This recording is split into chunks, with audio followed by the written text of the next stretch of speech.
And I think leaders also need to create more leaders.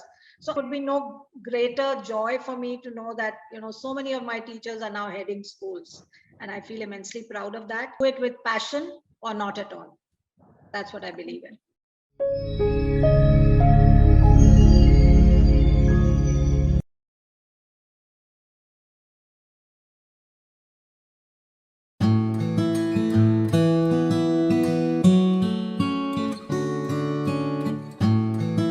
Hello everyone, I'm your host Seema Choria and I welcome you all to Great Principles. Today we bring to you another celebrated figure from the world of Indian academia. What happens in our lives is we all want to build a world which is altogether anew. Well, my guest today has left me in complete awe when she says that a brief conversation with her that she wants to change the world for the better of it. So she's one of a kind of an educator. She believes in establishing schools where, as a founder member, gets opportunity to embark on a new journey on her vision for education, her landscape, her visualization. Each one of us have performed perception of every other role. Not to forget even the duties that come along with the job. Motherhood is a job. We cry out loud, advising how to be a perfect parent. When it comes to education, we all demand for a certain kind of education and learning system without even understanding what is to wear crowns of thorns as a school leader or an educator. Today, in conversation with me is Ms. Poonam Kochati, Principal, St. Anandaram Jaipuria School, Lucknow. Welcome to Great Principles, ma'am. It's an honor to have you here. Thank you, Seema, and I'm extremely honored to have been asked to join this great talk show and to be able to reach out to people in the audience. So thank you so much for inviting me. Thank you, ma'am. Looking forward for an insightful conversation. And beginning with, ma'am, let us discuss something about your early days. You chose to become an educator, and there was no beating around the bush after that. You just decided, yes, I want to be an educator. And this journey, to all my viewers, started 4 decades ago. That's a long, long time. So once upon a time, an aspiring educator, and today, a school leader, a school principal of a renowned school. What are the distinct changes you have seen over those years in Indian education? Yeah, so Seema, I'd just like to correct you. I did not choose to become a teacher or an educator. I just think this was, if I can say, destiny playing its, role in my life. So I think, in fact, teaching was my last option. So I actually came into teaching by chance, and the fact that I've been here for the last 40 years, it was exactly 1981 when I first stepped into the education world. And the fact that I'm still here goes to prove that I've just grown to love it, and it sort of keeps me alive, it keeps me young, it keeps me connected to kids. And I think the most satisfying part is that when kids grow up and they reach places and they turn into, the kind of people you envision them to become, human beings, good human beings. I think that's the most satisfying reward that any teacher can get. So I think that's where it all began. And in terms of changes that I've witnessed, I think there are profound changes in the last 40 years. Um, you know, things were very closed in then, way back in the 1980s. And today the world is at your fingertips. I think that is the biggest change that I can see. And I think technology has, of course, because of the inroads that technology has made in all aspects of our life, it's not just education, that the benefits of it are clearly visible in education. And we are so well connected with everyone. You have a network of the best educators around the world. Children can interact with students around the world. So this is the biggest change that I noticed. So that's the plus part of it.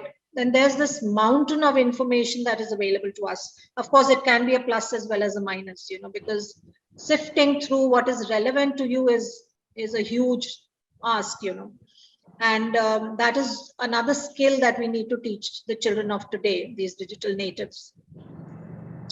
Then on the downside, in a way, if I can say it, that the parenting I find has changed dramatically. So the kind of parents that we dealt with 20 years back and the parents we deal with now, there's a sea change. It was like a family. My memories of my being a principal at my first job was, the whole community of students and parents. We were like one big family. Those are very fond memories I have. And the parents were well connected. They would come in whenever we had meetings or even otherwise. Now, even I've noticed on online PTMs during this last year and a half, a lot of them don't even want to make the effort of logging in for an online PTM.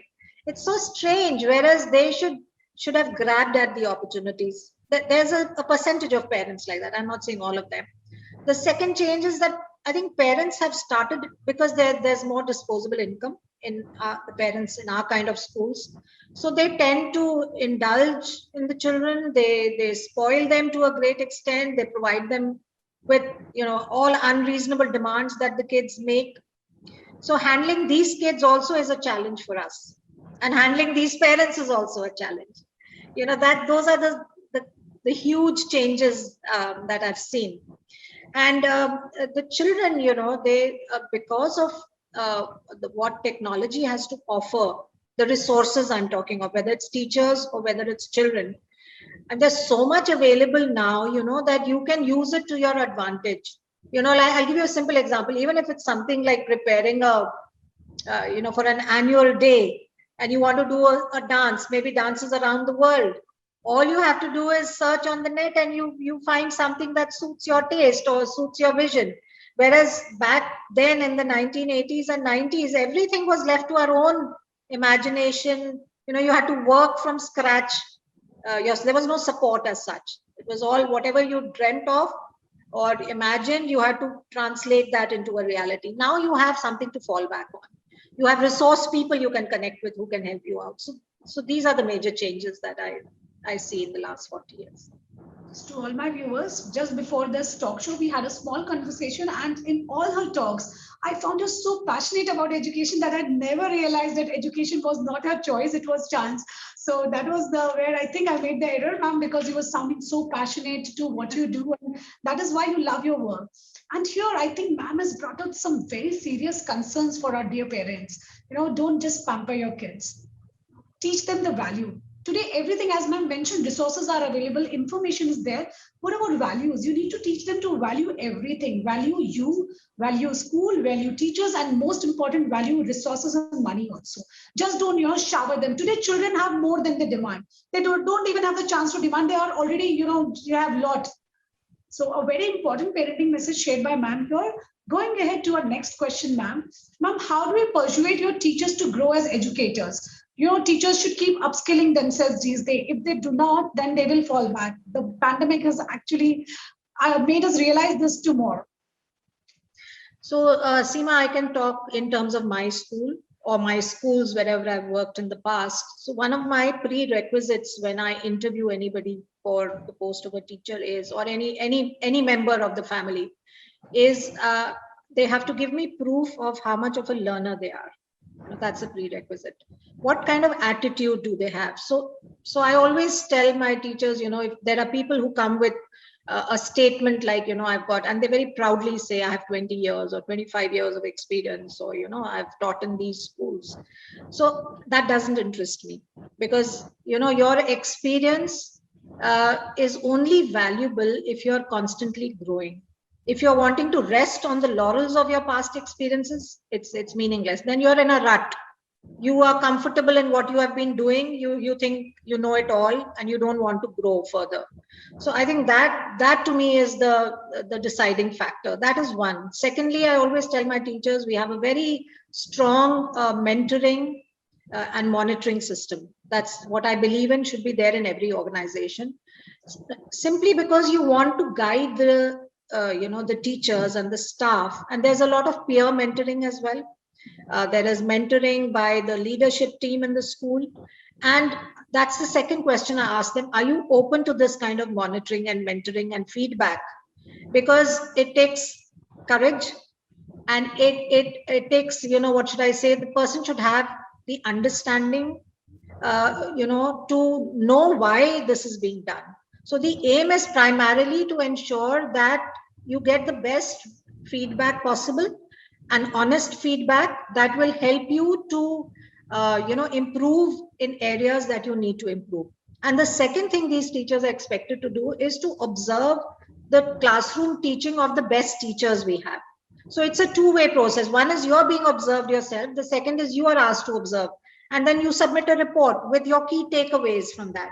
And believe me, this works so well. And it works. I have ample testimony to this, that it works. So that is one way. Secondly, we do our own in-house teacher training, a lot of it, constantly, taking up sessions with them. Plus at Jaipuria, we have the Star Academy. So it's a teacher training academy, which is now operating pan-India. So when we shoot out an ad for a particular upcoming training, you have teachers across India, and now even overseas, who log in. So our teachers have the benefit of this dual benefit, our own in-house training plus training by Star Academy. So this is a year-round process, because what happens, sometimes we invite outsourced resource people, the experts, they take up a training. But I think that you can't sustain growth on the basis of 5 odd trainings in the year. This has to be an ongoing process. So that's what we believe in. And the third thing, and this is a very strong one, I believe that a good leader, the head of the school, should not force teachers to do what you want them to do. I think you have to excite them. And I'll just show you this. This is on my table.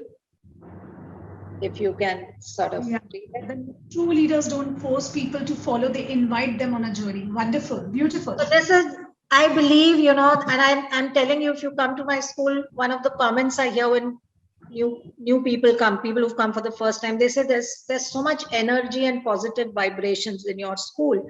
I think that is the excitement that is flowing, excitement of the teachers, excitement of the students. So that culture needs to be, and I think leaders also need to create more leaders. So I tell my teachers, each of you is a leader. You have to be a leader. You have to behave like one. You have to act like one. You have to work like one. And believe me, I can give you ample evidence of that. It's a lovely sort of synergy, and the energy, everything all pulled in together. It's remarkable. And then the teachers, then when we take the feedback from the teachers, I ask them to evaluate themselves from the time they joined the school to whatever number of months or years they've been in, and chart their own growth curve. And across the board, I think there may be an exception of 1 or 2%, but across the board, there are teachers who say, I've changed dramatically since the time. I've never learned as much in my life as I've learned here. So that's our complete focus on ensuring that teachers grow. And the other thing is, I feel, today's schools all talk about creating 21st century learners and 21st century skills. But children are not going to automatically become 21st century learners. You need teachers first who are 21st century teachers. They have to have those skills first. If they have them, obviously that will then transfer to the kids, and they'll be able to enthuse those kids. They'll be able to sort of empower them. So I think that's very important. That's why teacher development is so very necessary. So, wonderful approach school is following, and that is of continuous evaluation of teachers. The 3 main models which ma'am suggested: continuous evaluation of the teachers, introspection by themselves, and of course, training. Training is something very much crucial. Times are changing, everything is changing. We all need to keep upgrading ourselves. So teacher training, teacher development, something which is taken up very, very seriously at Jaipuria School. And as ma'am mentioned, the last factor, that is a leader, the principal, the person who is, guiding each one of them. That yes, you are on the right direction. And ma'am mentioned another very important trait of a leader, that is to empower others to be a leader. When our leader thinks, no, I'm the boss and I'm just going to give orders, that is not when learning happens and your subordinates grow. You need to empower them. You need to keep motivating them, so it comes from within to learn. So wonderful, ma'am. It's amazing to know. And I love that quote which you shared, which, every day, which keeps, just reminding us that, yes, we are here to empower you. Such a beautiful thing to follow. To all the school leaders out there, these are such small tips, but they are going to create wonders. So wonderful to know the teacher training process here. Going ahead, ma'am, what are the challenges of creating and curating learning systems in India? As today you are heading a school and you have headed many, you have just laid the foundation of many school and made them a successful one. So this goes one for you. I think, Seema, now we are in a great place as of now. I mean, particularly I talk with respect to the last 18 months, that I think curation of content has perhaps happened like never before, because there was no other option.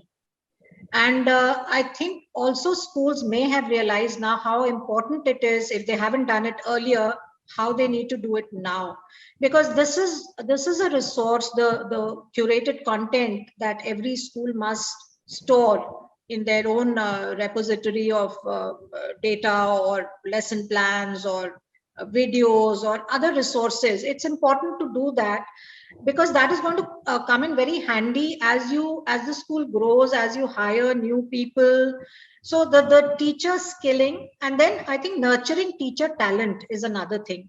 The moment you do that, I'll give you, for instance, in my school, I have a math PRT who has started during this pandemic, started making, this is apart from the online teaching she did, started making math videos on math tricks that will help you perform better. So she's made 4 such videos as of now, and they're remarkable, because even as an adult you enjoy watching them.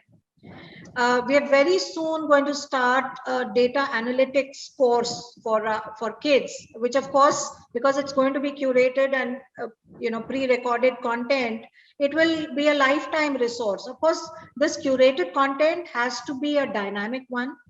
It should be contextual, it should be revisited and refined. It's not that it's a one-time resource you have and then it just lies dormant somewhere.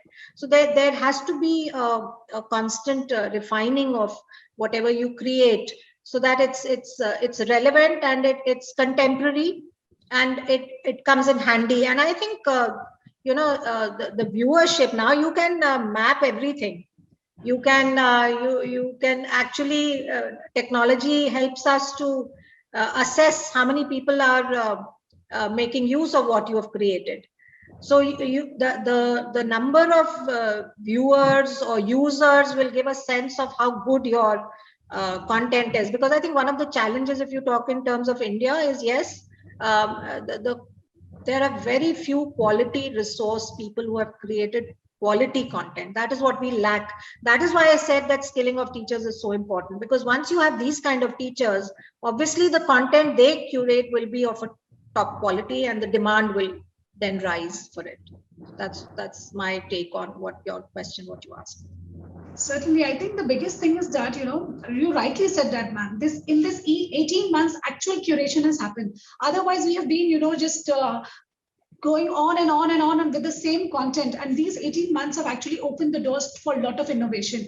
We actually realized how creative our teachers are. There is the other side we never saw of our teachers. And yes, you rightly said that without efficient teachers, whatever you do, whether you are not able to curate good content, neither are you able to deliver that content. So yes, make use of technology, upgrade your teachers. They have a lot of talent, make them best, utilization of their talent best. So this was the take from ma'am's answer. Going ahead, ma'am, we all have our go-to person, at the time when we are left with no choice, and we all feel demotivated sometime. So who is your go-to person during crisis? Name that educator to us. Seema, my go-to person is God every day. Honestly, I don't wait for a crisis, but when prior to any major event, I mean, that go-to becomes a stronger go-to, because I just feel that in my life, I think it plays out. It shows the blessings of the Almighty, and prayer and that connect with God is so important. I'm talking from a very personal standpoint. I just have that faith and that belief, and I see it actually paying off. But other than that, since you're talking of a go-to person,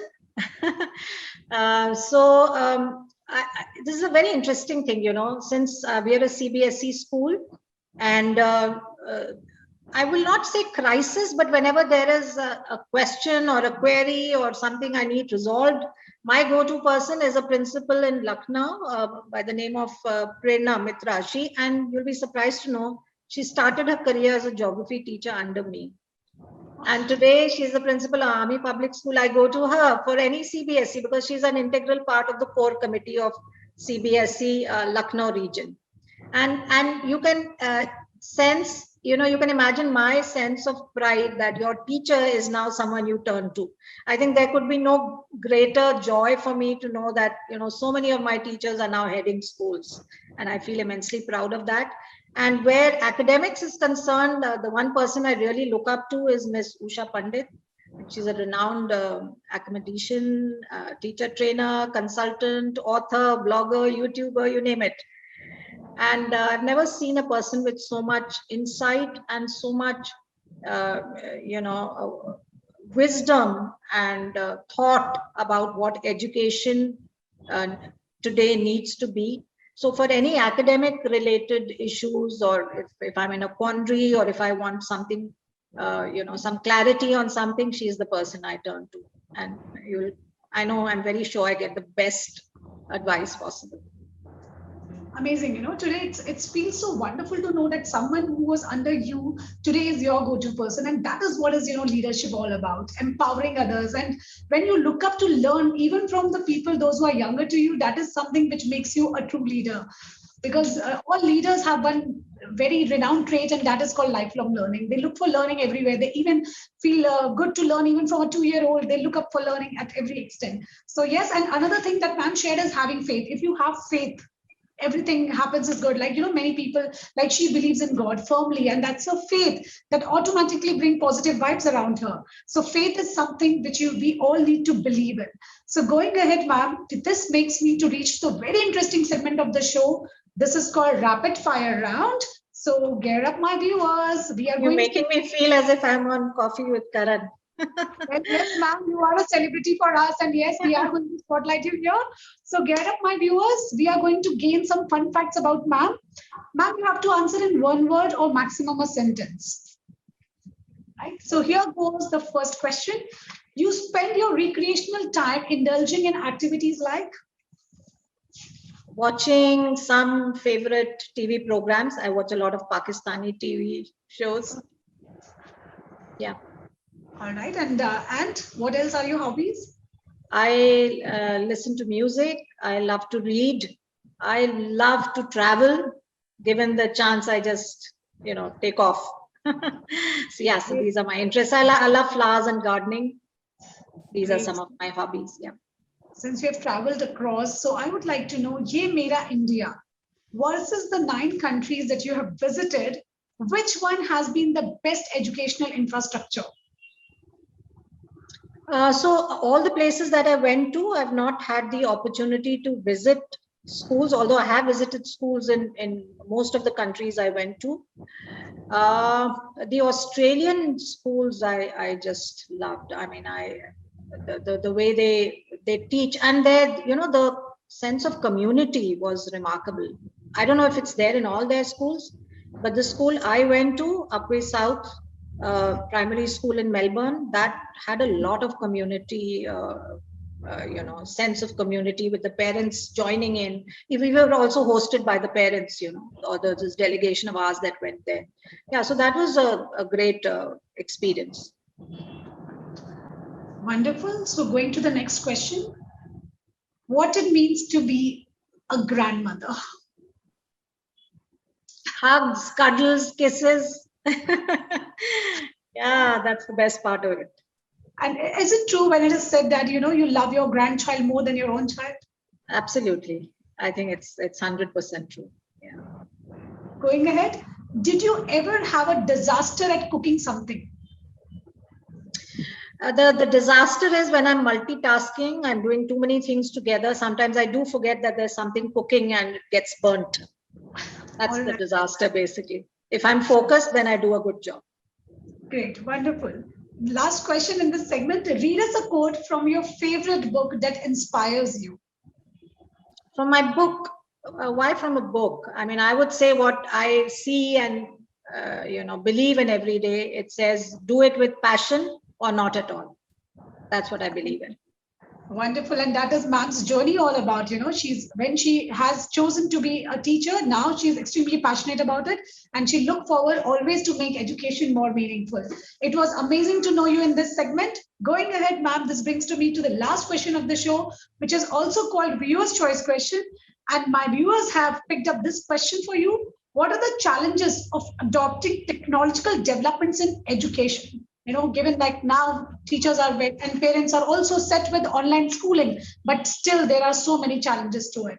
So what is your take? So frankly speaking, Seema, I don't think in my school we had very many challenges, very honestly speaking, because the pandemic happened last year, but our, the importance that we felt technology had and the need for bringing technology into schools, we had realized that very earlier on.